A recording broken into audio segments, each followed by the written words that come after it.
Hi, brothers and sisters. Peace be with you. My name is Sulaiman. Mayroon tayong topic ngayon. Actually, di ba sinasabi natin na God is love. So, we love God. Actually, nadaanan na natin ng mga topic yan or naging topic na.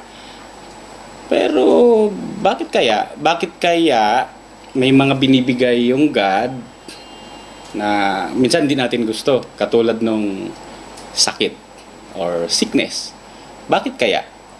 Sa palagay kaya natin o sa pakiramdam natin, ang sickness kaya magpapasama sa atin? Let's see. Sige, basahin natin from Rizal Inor Collection. Tingnan natin. May maganda dito na explanation Think of the benefit of your illness, the recompense for it, that it will pass quickly. It will remove the worry and cut the illness from the root. Ibig sabihin, dapat pala ang illness or yung mga sakit natin, parang titingnan natin siya na titingnan natin siya na mismong ang illness ay cure. So, di ba parang pagka mayroon tayo, di ba nagko-complain tayo or hindi tayo happy. We are not happy kasi alam natin, kumain ka naman ng okay. You eat the right foods, but you see, binigyan ka pa rin ng sakit. Bakit? So, alam mo maganda nga, dapat maalala natin, maintindihan natin, maunawaan natin na kaya ka binigyan. Tignan mo, when you were sick, naalala mo siya, why? You will complain. Di ba? O magko-complain ka ngayon doon. So, maalala mo siya. It is His way, God's way, na nire-remind ka para maalala mo siya. But, it is not your right.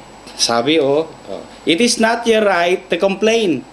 But, it is your right to offer thanks. Bakit?